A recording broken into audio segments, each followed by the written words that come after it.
everyone, and thank you for checking us out.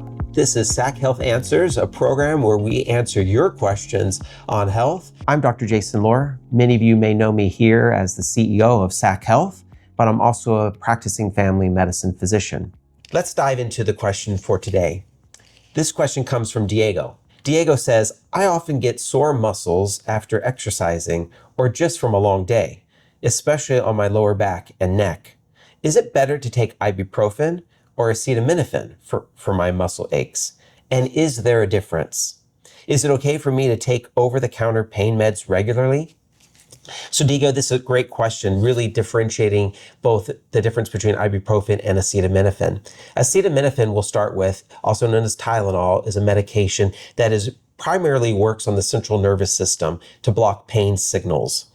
It is used for general aches and pains and fevers.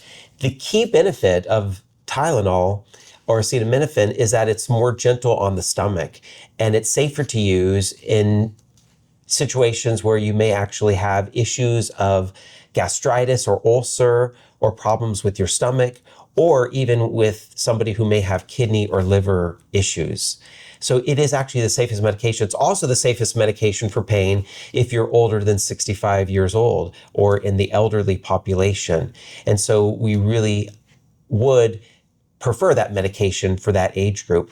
Caution about acetaminophen is that if you take too high of a dose, it can impact the liver. And so that is something to be aware of, especially since acetaminophen is commonly found in a lot of over-the-counter medications. So you do want to keep track of how much you're taking and how you're taking it so you don't get too much.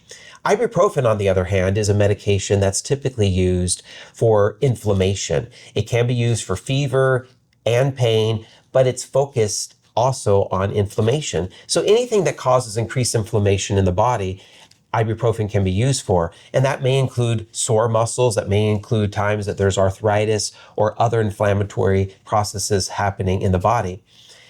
The challenge with ibuprofen is that it can irritate the stomach and it can cause increased risk of having ulcer or gastritis or inflammation in the stomach. So you have to be careful if you have a history of any stomach problems to ask your doctor before taking ibuprofen.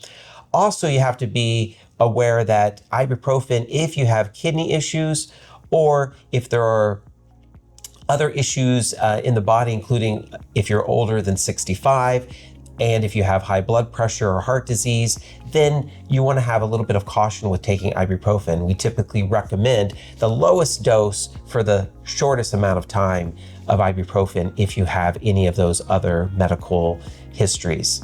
But that's a great question, Diego. And for your specific case, when you're talking about muscle aches, ibuprofen would probably be the best option for you if you don't have any of those other medical issues that we discussed. Remember, your primary care doctor is your partner in health, so don't forget to connect with them anytime you have questions about your health or well-being. Thank you for joining us on this episode of SAC Health Answers, and hope you can join us next time.